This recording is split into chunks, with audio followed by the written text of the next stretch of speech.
I spent 22 years protecting my daughter, and I almost lost her because I judged the man who loved her. The night my car broke down in the rain, that mechanic changed everything. I'll be honest with y'all. I had a whole plan for my daughter's life. I'm talking white coat, law degree, big office downtown. My little girl, Sarah, she was supposed to marry a doctor or some sharp-suited attorney with a corner office and a firm handshake. Then one Sunday afternoon, she walks through my front door, smiling ear to ear, holding hands with Leo. Dude had oil stains on his jeans, grease under his nails, work boots that had clearly seen better days, quiet as a parked engine. He barely said 2 words all night. Yes, sir. No, sir. That's it.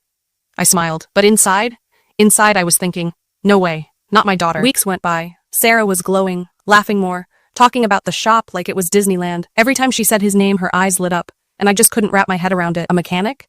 That's who she picked over surgeons and suits? I stayed polite, shook his hand, nodded when he spoke, but I didn't let him in. Then came the storm. One of those heavy, all-out Midwest downpours, thunder cracking like the sky was splitting in half, rain coming down sideways.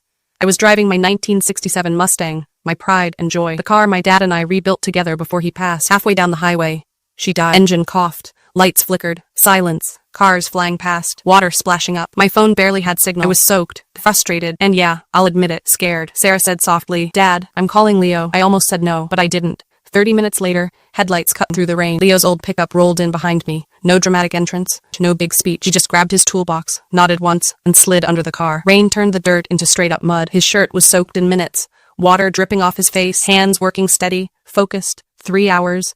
3 full hours in the cold rain. I stood there under a flimsy umbrella, feeling useless, watching this kid drown himself in mud to fix something that mattered to me. Not once did he complain. Not once did he ask for anything, just work. Finally, the engine turned over. Once, twice, then it roared back to life. That sound hit me harder than I expected. It wasn't just a car starting.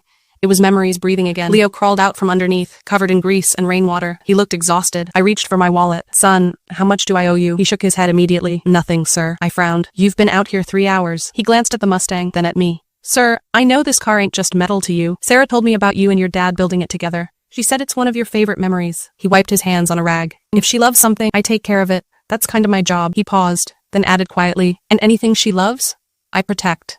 That was it.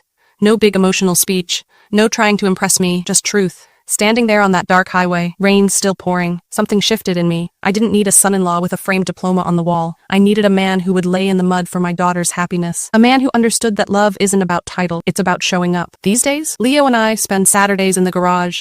Classic rock playing low, tools scattered everywhere, grease on both our hands. Sometimes we talk about engines, sometimes about life. Sometimes we just work in silence. He still doesn't say much, but he doesn't have to, because now I know character speaks louder than degrees. And that quiet mechanic I once doubted, he didn't just win my respect, he became my son.